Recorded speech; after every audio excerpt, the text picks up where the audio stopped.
Welcome friends, एग्जाम्बिया में आपका स्वागत है। और आज हम लोग जो हमारा पैनलिस्ट है, जो एक्सपर्ट्स हैं हमारे एग्जामिनेशन के, जो हमारा पेपर सेट करते हैं और जो पिछले 25 वर्षों से विभिन्न परीक्षाओं पर नज़र रखे हुए हैं, तो उनके द्वारा एक फाइनल कट ऑफ हमारा बनाया गया है कि यूपीएसआई 2021 में जो एग्ज़ाम हुआ है उसका फाइनल कट ऑफ क्या हो सकता है एक्सपेक्टेड। ये फाइनल कट ऑफ बनाने का मेन उद्देश्य ये है कि किन लोगों को फिज़िकल एग्जामिनेशन के जो फिज़िकल एग्जामिनेशन होगा, फिज़िकल एग्जामिनेशन टेस्ट होगा, किन को तैयारी करनी चाहिए और किन लोगों को फिर से तैयारी करनी चाहिए। जो आपका प्री 2022 में यूपीएसआई का फॉर्म आना जा रहा है, उसकी तैयारी कितने लोगों को करनी चाहिए। तो दोस्तों, अगर हम देखें तो हमारे बोर्ड पे कुछ फिगर्स लिखे हुए हैं, तो इन फिगर्स को पढ़ने से पहले हम आपको ये बताएंगे आज कि फाइनल कट ऑफ कितना हो सकता है। अगर हम 2016 को देखें तो 2016 में जो हमारा पैनलिस्ट एक्सपेक्टेड कट ऑफ बताया था, लगभग फाइनल कट ऑफ वही गया था। तो हम यहाँ पर आपका जो है कंपैरिजन करेंगे 2016 में फाइनल कट ऑफ क्या रहा था, उसी के बेस पर 2021 में यूपीएसआई 2016 का या 2021 का कट ऑफ क्या हो सकता है, हम लोग उसकी बात करेंगे। और फिर उसके बाद में देखेंगे कि ये नॉर्मलाइजेशन होता क्या है, ये काम कैसे करता है, इसमें नंबर घटते क्यों हैं, बढ़ते क्यों हैं, हम उसके बारे में आगे हम लोग बात करेंगे। तो अभी तो हम लोग बात करने जा रहे हैं यूपीएसआई 2016 अनुमानित कट ऑफ के बारे में। तो देखिए, जो अनुमानित कट ऑफ है यहाँ पर लिखा हुआ है और 2016 में जो फाइनल कट ऑफ रहा था वो ये आपका यहाँ पर लिखा हुआ है। तो देखिए, 2016 और 2021 में कट ऑफ में काफ़ी अंतर रहेगा। अंतर क्यों रहेगा? क्योंकि 2016 में सेक्शनल कट ऑफ तो था, हर सेक्शन को आपको क्वालिफाई तो करना था, लेकिन ओवरऑल को क्वालिफाई आपको नहीं करना था, तो इसलिए यहाँ का कट ऑफ कम था। लेकिन अगर हम यहाँ की बात करें 2021 की, तो 2021 में इसमें आपकी दो क्राइटेरिया थी। एक तो क्राइटेरिया थी हर सेक्शन को आपको क्वालिफाई करना था कंपलसरी, और दूसरा जो टोटल क्वेश्चन आ रहा था, टोटल क्वेश्चन का 50% आपको क्वालिफाई करना था। तो ऐसी कंडीशन में 2021 का यूपीएसआई जो एग्ज़ाम होगा उसका कट ऑफ डिफरेंट होगा, उसके कट ऑफ ज़्यादा ही जाएगा 2016 की तुलना में। आइए पहले हम लोग देखते हैं 2016 में फाइनल कट ऑफ रहा क्या था। तो 2016 के अगर फाइनल कट ऑफ को देखा जाए तो सामान्य 252.46 अंक गया था, ये पुरुषों की कट ऑफ सूची थी ये, जबकि महिलाओं का 224.58 गया था, ये फाइनल कट ऑफ था।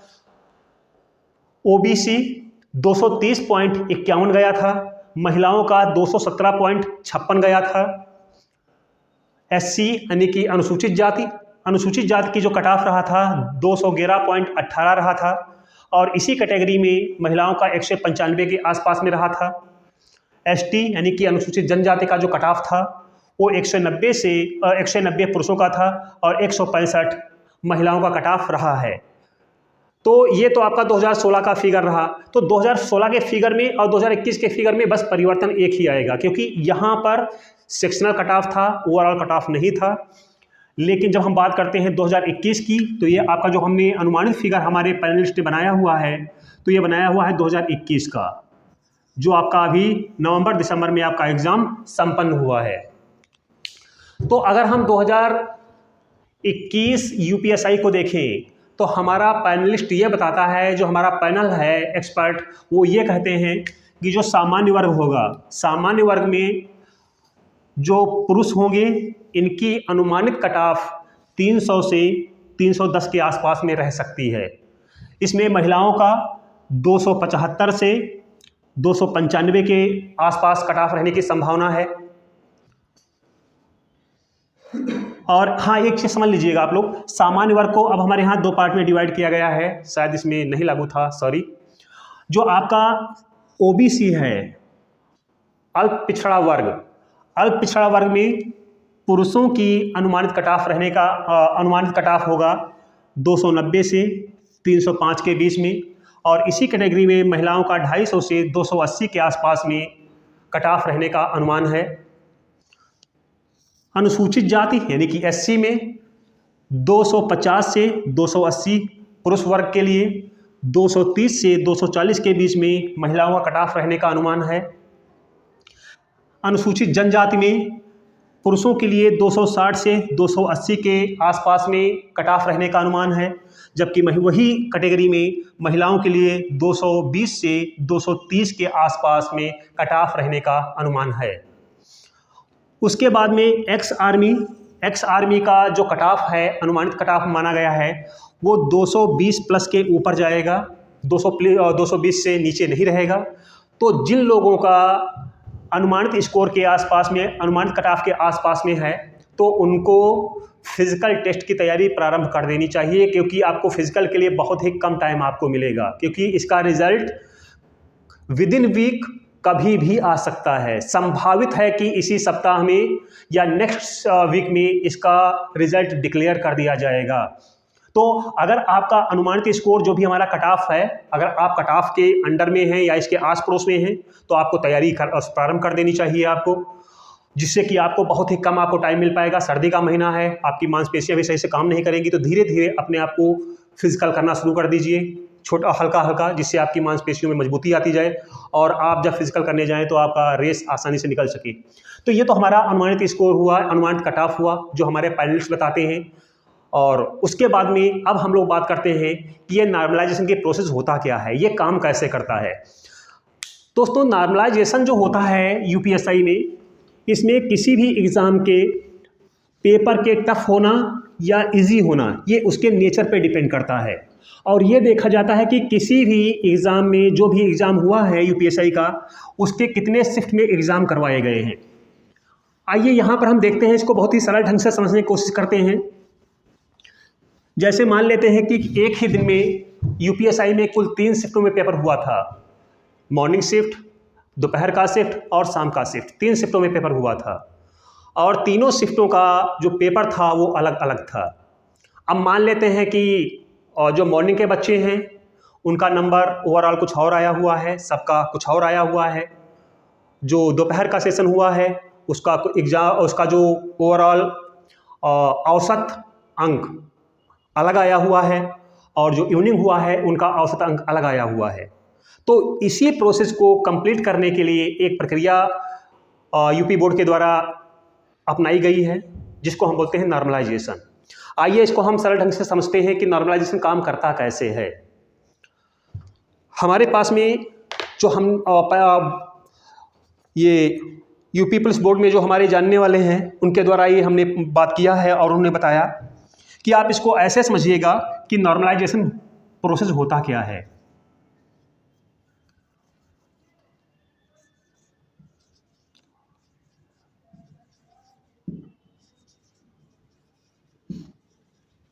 नॉर्मलाइजेशन क्या होता है, आइए इसको हम देखते हैं कि यूपीएसआई 3 शिफ्ट में एग्जाम करवाया गया था। इसमें पहला था शिफ्ट 1, दूसरा था शिफ्ट 2 और तीसरा था शिफ्ट 3। यानी कि 3 शिफ्ट में एक एग्ज़ाम करवाया गया है यूपीएसआई का एक दिन में। अब यहाँ पर मान लेते हैं कि यहाँ पर एक S1 स्टूडेंट है, यहाँ पर S2 स्टूडेंट है, S3 है, S4 है और S5 है। हम मान लेते हैं इसी प्रकार से बहुत सारे स्टूडेंट बैठे होंगे।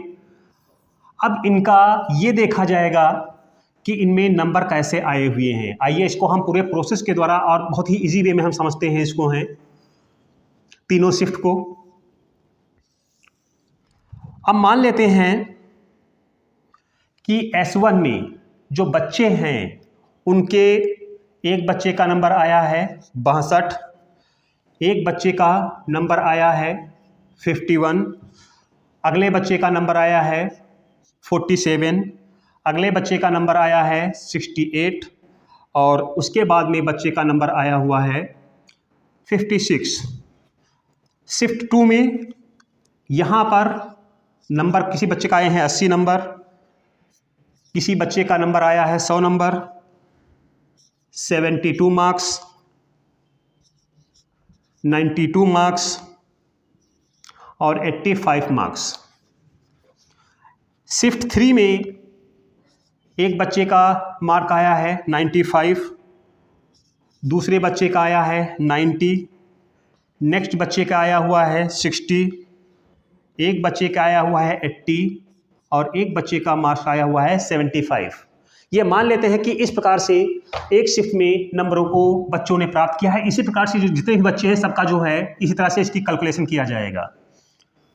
अब इसमें किया क्या जाएगा कि शिफ्ट 1 में जितने भी बच्चे बैठे हुए थे इसको सबको जोड़ करके इसका माध्य निकाल दिया जाएगा। इसको मीडियन बोलते हैं ना, हाँ, इसका माध्य निकाल लिया जाएगा।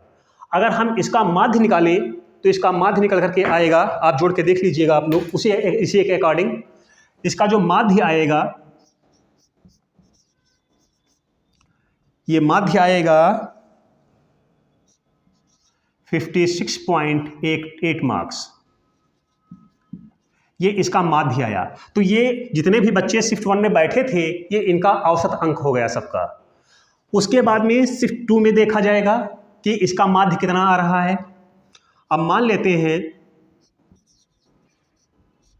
शिफ्ट 2 में जो बच्चे बैठे थे इनका माध्य आ रहा है 85.8 अंक। अब देखेंगे तो अगर हम इसको माइनस करें, इसको हम अगर घटाएं तो घटाने पर जो हमको अंतर प्राप्त होगा वो 30 अंक का अंतर प्राप्त होगा। यानी कि अब यहाँ से एक अनुमान ये लगा लिया गया कि यहाँ पर 56.8% अंक आ रहा है, यहाँ पर 85.8 अंक आ रहा है। तो इसका मतलब ये हुआ कि यहाँ का पेपर टफ रहा होगा, इसीलिए यहाँ का जो बच्चे हैं उनके एवरेज मार्क्स कम आ रहे हैं। तो ऐसे में क्या होगा, जो ये आपका 30 नंबर हैं जो डिफरेंस आया है इसको उठा के जितने भी बच्चे हैं उनमें ये नंबर ऐड कर दिया जाएगा। तो इसका मतलब ये हुआ कि 62 में 90 मार्क्स जोड़ देंगे तो ये आपका बन जाएगा 92 मार्क्स। यानी कि 62 में 30 मार्क्स जोड़ देंगे तो ये बन जाएगा 92 मार्क्स। यानी कि ये आपके नॉर्मलाइजेशन की प्रोसेस हुआ। 51 में 30 जोड़ देंगे, ये आपका हो जाएगा 81। सेम क्राइटेरिया आपका इसमें कर दिया जाएगा, 30 प्लस इसमें कर दिया जाएगा, 30 प्लस इसमें कर दिया जाएगा और 30 प्लस इसमें कर दिया जाएगा। तो इस तरह से हम देखेंगे ये मार्क्स में काफ़ी अंतर आ जाता है। इसीलिए नॉर्मलाइजेशन में एक शिफ्ट से दूसरे शिफ्ट में अंतर आएगा। और हमेशा याद रखिएगा कि माध्य जिसका ज़्यादा निकलेगा उसके नुकसान की संभावना नॉर्मलाइजेशन में उतनी ही ज़्यादा होती है।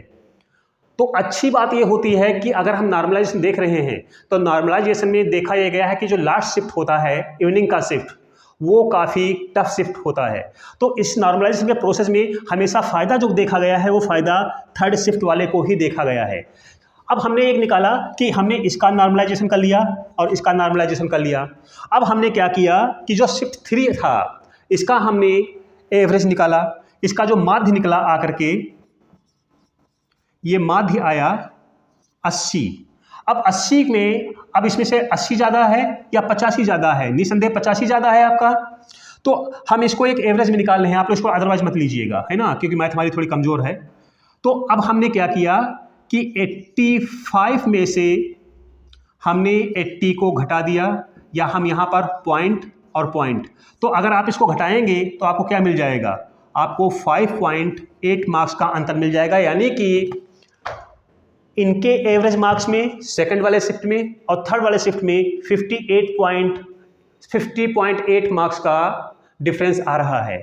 अब देखेंगे तो इन तीनों प्रोसेस में इनके मार्क्स ज़्यादा हैं, सबसे कम इनके थे तो इनको सबसे अधिक फायदा हुआ।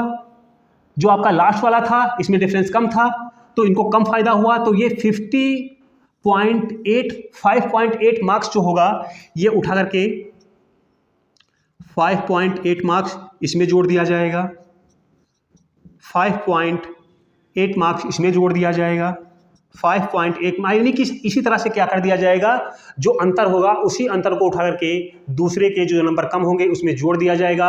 और इसी को बोलते हैं नॉर्मलाइजेशन प्रोसेस। क्योंकि बोर्ड का मानना ये है, इस प्रोसेस का मानना ये है कि अगर एक दिन में 3 शिफ्ट करवाई जा रही है तो तीनों शिफ्ट में से एक ना एक तो पेपर ऐसा होगा ही होगा जो इजी होगा। जो पेपर इजी होगा उसको नुकसान की संभावना रहती है, जिसका पेपर टफ होता है उसके फ़ायदे की संभावना इसमें होती है। तो इस प्रकार से ये नॉर्मलाइजेशन का प्रोसेस निकाला जाता है। तो इसके बाद में और आशा करते हैं आप लोगों के लिए एक ईश्वर से प्रार्थना है कि आपने वर्दी पहनने का सपना देखा है, ईश्वर करे आपके शरीर पे वर्दी हो, आप अपने सपनों को पूरा कर सकें, हमारे राष्ट्र, हमारे समाज, अपने परिवार की सुरक्षा प्रदान कर सकें। इसी के साथ में दोस्तों, जय हिंद।